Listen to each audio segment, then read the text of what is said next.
Welcome to the second day of our FFCS conference. It's really good to have everybody here.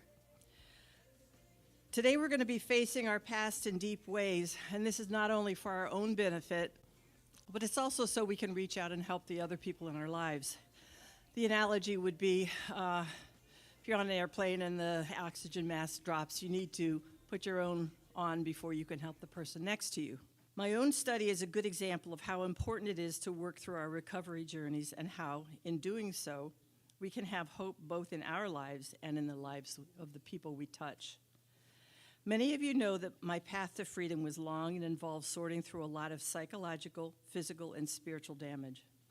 After a long and arduous journey, I came out feeling whole and strong. What I didn't realize was just how important my newfound wholeness would be in helping the lives of the people around me, especially my daughter, Karen. I have 3 adult children. My boys are strong and healthy, but Karen has been struggling with a myriad of physical problems since her teens. At 15, my vivacious soccer goalie was stricken with the hyperadrenergic form of POTS, a condition preventing her body from properly responding to gravity when she sits or stands, causing adrenaline spikes, chronic nausea and fatigue, brain fog, blood pressure and heart rate issues, and other difficulties. At some point, her pituitary gland stopped working properly, resulting in adrenal insufficiency and associated problems. In October of 2024, she underwent a total ankle replacement at the age of 35 to finally solve over 20 years of problems with her left foot. In January of 2024, Karen developed trigeminal neuralgia, which causes chronic facial pain and interferes with activities like eating, washing her face, and scratching her nose. An MRI showed what her doctor thought was the source of her pain, so she underwent a surgery to relieve pressure on the pinched nerve. She ended up with a cerebral spinal fluid leak and had to return to the ICU for an additional 18 days. In a perfect storm of complications, she ended up with 2 brain surgeries, a cerebral spinal fluid leak, the flu, and spinal meningitis, all over a period of 25 days.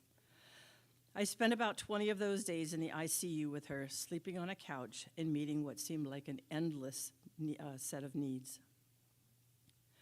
Why am I telling you all of this? The point is not that I'm walking Karen's difficult health journey with her. It's that I can walk this journey with her. Unlike what I was taught in Christian Science, I am free to acknowledge the physical evidence of Karen's problems and take steps to help her with them.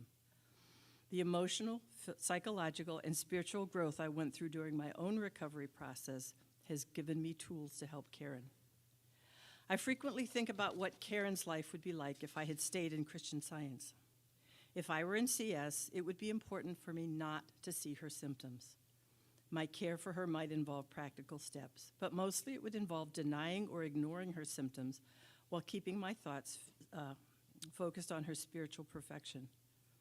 Over time, I would probably become impatient with her for not understanding and applying Christian Science well enough to have a healing.